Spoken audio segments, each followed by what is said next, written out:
خدمت اسلام کا جو جوش و جذبہ حضرت اقدس مسیح علیہ السلام نے اپنے عملی نمونے سے افراد جماعت میں پیدا کیا ہے، اس کے متعلق کچھ تفصیل ہمیں بتائیں۔ عملی نمونے سے خدمت اسلام کا جوش اور جذبہ جو حضرت مسیح موعود علیہ السلام نے پیدا کیا، اس کو اگر ہم اختصار سے بیان کریں تو حضرت مسیح موعود علیہ السلام کی خدمت اسلام یا تبلیغ اسلام کا جو سرچشمہ ہے وہ بنی نوع انسان کی ہمدردی ہے، اور اس بات کو الفاظ میں حضرت مسیح موعود علیہ السلام نے اپنی کتاب اربعین میں بیان فرمایا ہے کہ میں بنی نوع انسان سے ایسی ہمدردی رکھتا ہوں اور ایسی محبت رکھتا ہوں جیسے والدہ مہربان اپنے بچوں سے، بلکہ اس سے بھی بڑھ کر۔ میں باطل عقائد کا دشمن ہوں، اور باطل عقائد جن سے سچائی کا خون ہوتا ہے۔ اصل میں حضرت مسیح موعود علیہ السلام بنی نوع انسان سے جو آپ کو محبت تھی، وہی آپ کی تبلیغ کا سرچشمہ تھا، وہی تبلیغ تھی جو آپ دنیا میں کرتے رہے، وہی ایک مصدر تھا۔ باطل عقائد جن سے سچائی کا خون ہوتا ہے، باطل عقائد چاہے وہ کسی مذہب کے ہوں، چاہے وہ عیسائیوں کے ہوں، چاہے وہ ہندوؤں کے ہوں، چاہے وہ مسلمانوں کے ہوں، باطل عقائد کے حضرت مسیح موعود علیہ السلام دشمن تھے جن سے سچائی کا خون ہوتا ہے۔ سچائی سے کیا مراد تھی؟ سچائی سے مراد اسلام اور سیدنا محمد مصطفیٰ صلی اللہ علیہ وسلم۔ اب ہم دیکھتے ہیں باطل عقائد کا دشمنی آپ کہہ رہے ہیں، میں ان کا دشمن ہوں۔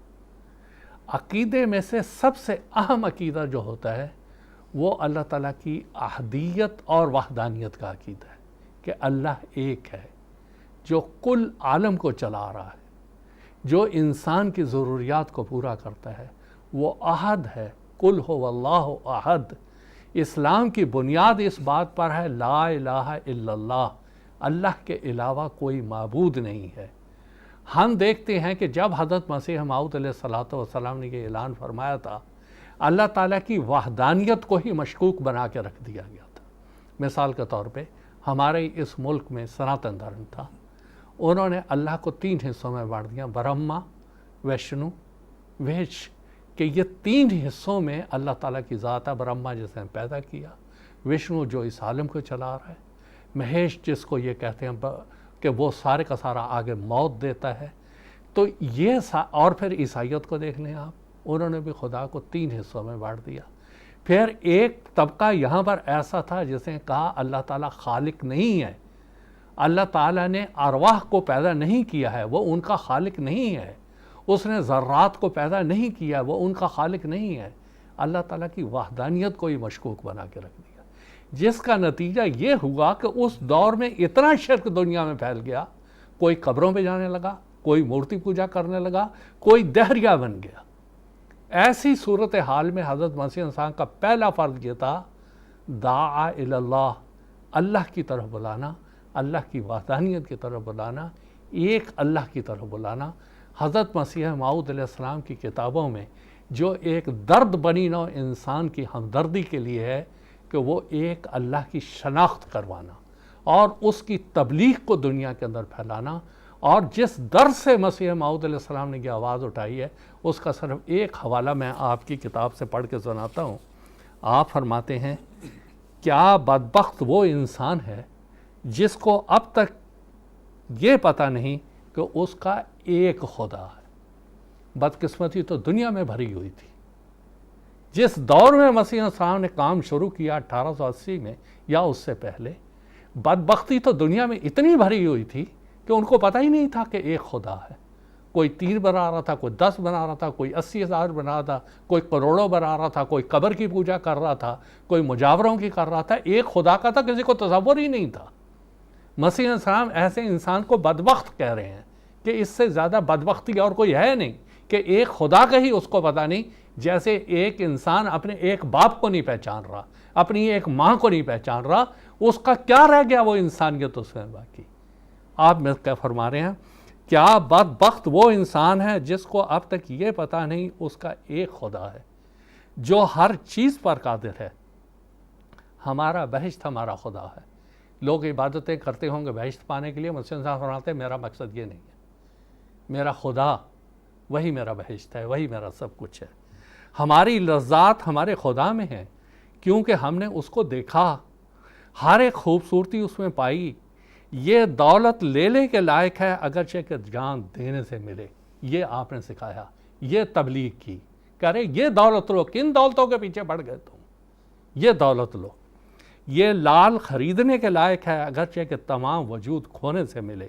اے محروموں، یہ چشمہ کی طرف دوڑو کہ وہ تمہیں سیراب کرے گا. یہ زندگی کا چشمہ ہے جو تمہیں بچائے گا. میں کیا کروں اور کس طرح اس خوشخبری کو دلوں میں بٹھاؤں؟ کس دف سے میں بازاروں میں منادی کروں کہ تمہارا یہ خدا ہے؟ حضور فرماتے ہیں کس دف سے.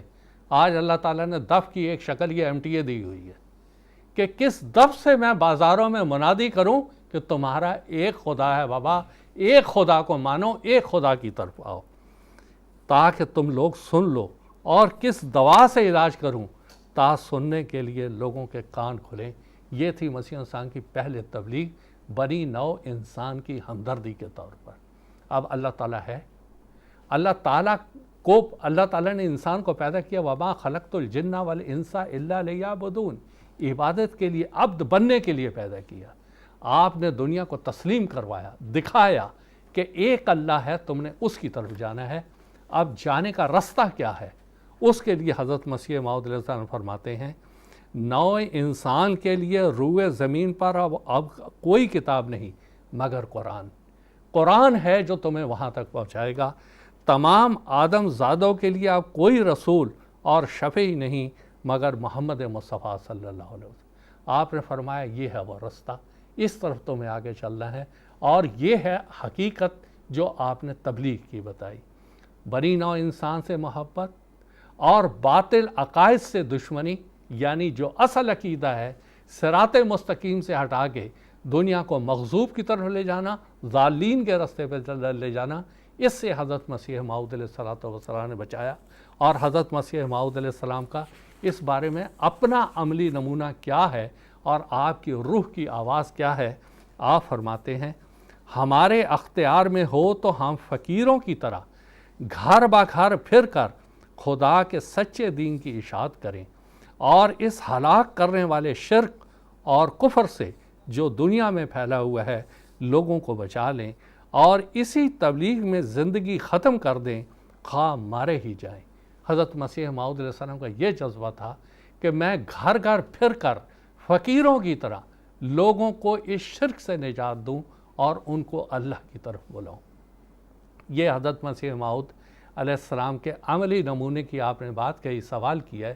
اب اسی تعلق سے ایک دو واقعات عرض کرتا ہوں.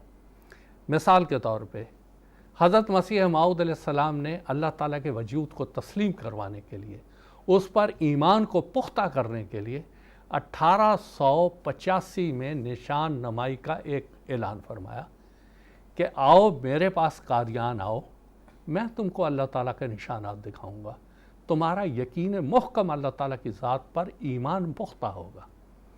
یہ اشتہار حضرت مسیح موعود علیہ السلام نے راجاؤں مہاراجاؤں کو 20,000 کی تعداد میں بھجوائے. اب پہلا شخص جس نے اس اشتہار کو پڑھا، بہت سو نے پڑھا ہوگا لیکن جس کا ذکر میں کرنے لگا ہوں، حضرت مولانا نور الدین صاحب رضی اللہ تعالیٰ عنہ تھے.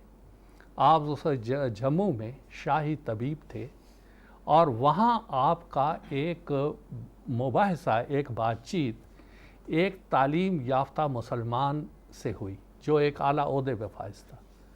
اس نے رسول کریم صلی اللہ علیہ وسلم کی شان میں اور آپ کی نبوت کو تسلیم کرنے سے انکار کر دیا. اس نے کہا محمد صلی اللہ علیہ وسلم خاتم النبیین ہیں، ایک استہزاء کے رنگ میں. کیونکہ استہزاء اس طرح سے کہ رسول کریم صلی اللہ علیہ وسلم اس کے کہنے کے مطابق بہت دانا انسان تھے. انہوں نے کہا اب میرے بعد دنیا کیونکہ علمی لحاظ سے ترقی کر گئی ہے اس لیے اب وہ کسی نبی کو مانے گی نہیں، اس لیے میں یہ کہتا ہوں میرے بعد نبی آئے گا نہیں. خلیفۃ المسیح اول جیسا مولانا نور الدین جیسا انسان کہتا ہے کہ مجھے اس کے جواب سے بہت ٹھیس پہنچی، بہت صدمہ پہنچا کہ یہ کیا کہہ رہا ہے، کس طرح سے میں اس کو ثابت کروں نبی کریم صلی اللہ علیہ وسلم کی صداقت کے بارے میں. حضور فرماتے ہیں خلیفۃ المسیح اول رضی اللہ تعالیٰ عنہ، میں اسی صدمے میں تھا کہ مجھے وہاں کے پرائم منسٹر نے ایک اشتہار دیا جو حضرت مسیح موعود علیہ السلام کا وہی اشتہار تھا جو 1885 میں حضرت مسیح موعود علیہ السلام نے شائع فرمایا تھا۔ کہتے وہ پڑھتے ہی میں اس انسان کے پاس گیا اور کہنے لگا دیکھو اس زمانے میں ایک انسان ہے جو بلاتا ہے کہ آؤ میرے پاس قادیان، میں تم کو اللہ تعالیٰ کے نشانات دکھاتا ہوں۔ خلیفۃ المسیح اول یہاں آئے، قادیان آئے، اس کو دیکھتے ہی، اس اشتہار کو پڑھتے ہی حضور علیہ السلام سے ان کی ملاقات ہوئی۔ بہرحال وہ ایک لمبی بات ہے، لیکن خلیفۃ المسیح اول یہاں آئے، حضرت مسیح موعود علیہ السلام سے ملاقات ہوئی اور حضور نے فرمایا کہ میں تھوڑی دیر کے بعد آتا ہوں نیچے، پھر ملاقات کرتا ہوں۔ جیسے ہی حضرت مسیح موعود علیہ السلام کو خلیفۃ المسیح اول نے دیکھا، فرمانے لگے قربان اے مرزا، یہی مرزا ہے جس کی مجھے تلاش تھی۔ پھر حضور سے انہوں نے سوال کیا کہ حضور آپ کی راہ میں مجاہدہ کیا ہے؟ دیکھیں تبلیغ کی طرف آپ کیسے توجہ دلا رہے ہیں۔ اس وقت کوئی دعویٰ نہیں، کوئی جماعت نہیں، آپ فرماتے ہیں عیسائیوں کے خلاف کتاب لکھو، یہی سب سے بڑا مجاہدہ ہے۔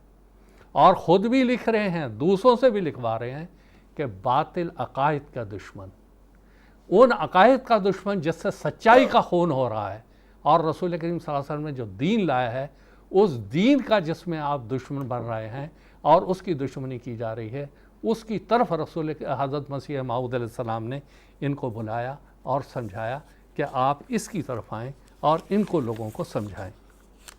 اس کے بعد اگلی بات، حضرت مسیح موعود علیہ السلام عملی نمونے کے طور پر میں عرض کر رہا ہوں کہ ساری عمر حضرت مسیح السلام نے ان باطل عقائد کے خلاف قلم اٹھایا اور خوب تبلیغ کی، اپنی تحریرات کے ذریعہ سے جو 23 جلدوں پر موجود آج روحانی خزائن ہیں، ملفوظات کے ذریعہ سے، مکتوبات کے ذریعہ سے، اشتہارات کے ذریعہ سے آپ نے ان باطل عقائد کے جو اسلام اور سچائی کے خلاف تھے ان کو آپ نے ان کا بطلان کیا، ان کی تردید کی اچھی طرح سے۔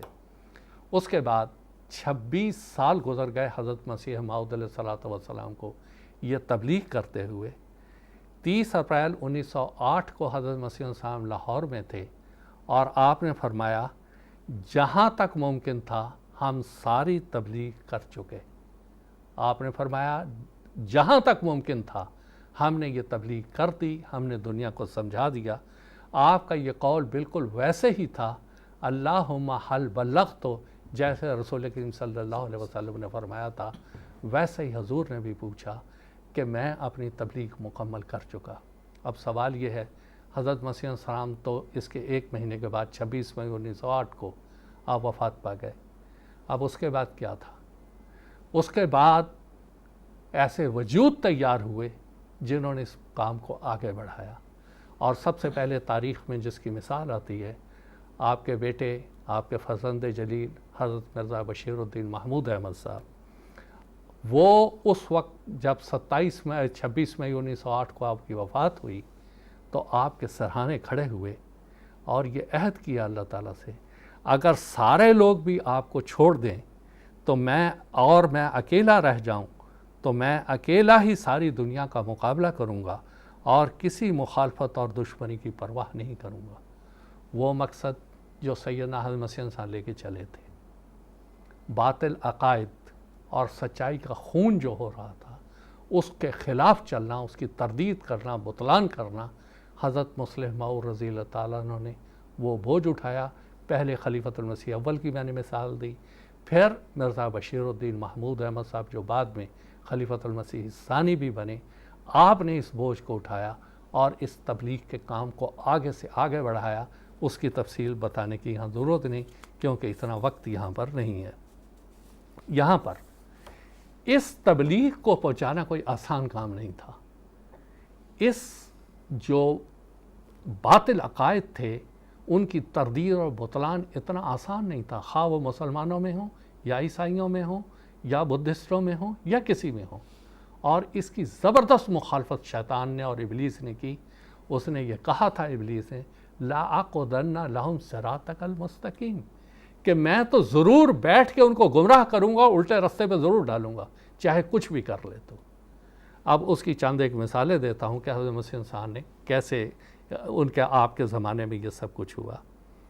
ایک مولوی برہان الدین صاحب تھے، تبلیغ کے راستے میں سیالکوٹ میں تھے۔ ایک دفعہ حضرت مسیح انسان گزر رہے تھے تو اوپر سے کسی نے راکھ ڈال دی، وہ مسیح انسان پہ تو نہیں پڑی، ان پہ پڑی۔ تو یہ بڑے خوشی سے کہتے ہیں، دیکھیں جذبہ جو مسیح انسان نے پیدا کیا، پاؤ مائے ہور پا، کہ اور ڈال، کیا فرق پڑتا ہے۔ وہاں ہی مولوی برہان الدین صاحب رضی اللہ تعالیٰ عنہ کو پکڑ لیا کچھ لوگوں نے اور ان کے منہ میں گوبر ڈالا۔ تو آپ مولوی برہان الدین صاحب کیا فرماتے ہیں، او برہانیہ یہ نعمتاں کتھوں، کہ یہ تو اللہ تعالیٰ کی نعمتیں ہیں جو اس کے راستے میں، تبلیغ کے راستے میں تجھے اٹھانی پڑ رہی۔ بڑی خوشی سے آپ نے وہ نعمتیں کھائیں، اپنی جان کی قربانی دی۔ مثال کے طور پہ مولوی عبد الرحمن صاحب افغانستان میں شہید ہوئے، پھر صاحبزادہ عبداللطیف صاحب شہید رضی اللہ تعالیٰ عنہ، جنہوں نے اتنی بڑی قربانی دی۔ حضرت مسیح صاحب آپ کے بارے میں فرماتے ہیں تذکرۃ الصالحین میں، اے عبداللطیف، اگر وہاں پر کروڑوں کے اشتہار بھی شائع کیے جاتے تو وہ تبلیغ نہ ہوتی جو اس مرحوم شہید کے خون سے ہوئی، اور سارے افغانستان اور ساری دنیا میں جو مسیح موعود علیہ السلام کی تبلیغ ہوئی وہ آپ کے ذریعے سے ہوئی۔ پھر اس زمین کے بارے میں حضرت مسیح موعود علیہ السلام فرماتے ہیں، سرزمین کابل میں اگر 1 کروڑ اشتہار شائع کیا جاتا اور دلائل قویہ سے میرا مسیح موعود ہونا ان میں ثابت کیا جاتا تو ان اشتہارات کا ہرگز ایسا اثر نہ ہوتا جیسا کہ اس شہید کے خون کا اثر ہوا۔ خون دے کے اس پودے کو سینچا انہوں نے، اس تبلیغ کو پہنچایا ان کو، اور ان کو پتہ تھا کہ میں نے شہید ہو جانا ہے، اور بار بار اس کو وہاں کا امیر کہتا رہا، آپ مرزا غلام احمد صاحب کو چھوڑ دیں، انکار کر دیں، میں ابھی بچا رہا ہوں۔ آپ نے فرمایا نہیں، میں نے سچائی کو پایا ہے، سچائی کا خون نہیں ہونے دوں گا، چاہے میرا خون ہو جائے جو ہو جائے، لیکن میں اپنے آپ کو نہیں چھوڑوں گا۔ پھر حضرت مسیح صاحب نے جب یہ خون ہوا کابل کی زمین پر، آپ نے فرمایا، اے کابل کی زمین، تو گواہ رہ کہ تیرے پر سخت جرم کا ارتکاب کیا گیا۔ اے بدقسمت زمین، تو خدا کی نظر سے گر گئی، تو خدا کی نظر سے گر گئی۔ تو یہ حضرت مسیح موعود علیہ السلام کی تبلیغ تھی جو ان صحابہ نے پہنچائی، اور آج بھی جو دنیا میں پھیلتی چلی جا رہی ہے، اور حضرت خلیفۃ المسیح خامس اید اللہ تعالیٰ مثل عزیز دنیا کو پھیلا رہے ہیں۔ اصل میں وہی بنیادی نقطہ تھا، بنی نوع انسان سے میں ایسی محبت کرتا ہوں جیسے والدہ مہربان اپنے بچوں سے، بلکہ اس سے بڑھ کر والدہ مہربان کبھی نہیں چاہتی کہ اپنے بچوں کو جہنم میں ڈال دے۔ اسی طرح مسیح انسان نے نہیں چاہا کہ اس دنیا کا کوئی بھی انسان جہنم میں چلا جائے، اس کی روحانیت کی آپ کو فکر تھی، باطل عقائد سے آپ نے اسے آگاہ کیا۔ آج بھی خلیفۃ المسیح خامس اید اللہ تعالیٰ مثل عزیز یہی جذبہ محبت ہے، یہی وہ بنی نوع انسان کی ہمدردی ہے جس کے لیے آپ دن رات لگے ہوئے ہیں، ان کو روحانی طور پہ بھی بچانے کے لیے، ان کو جسمانی طور پہ تباہی سے بچانے کے لیے۔ یہ حضرت مسیح انسان کا سب سے بڑا کارنامہ تھا جو آپ نے اس دنیا میں انجام دیا۔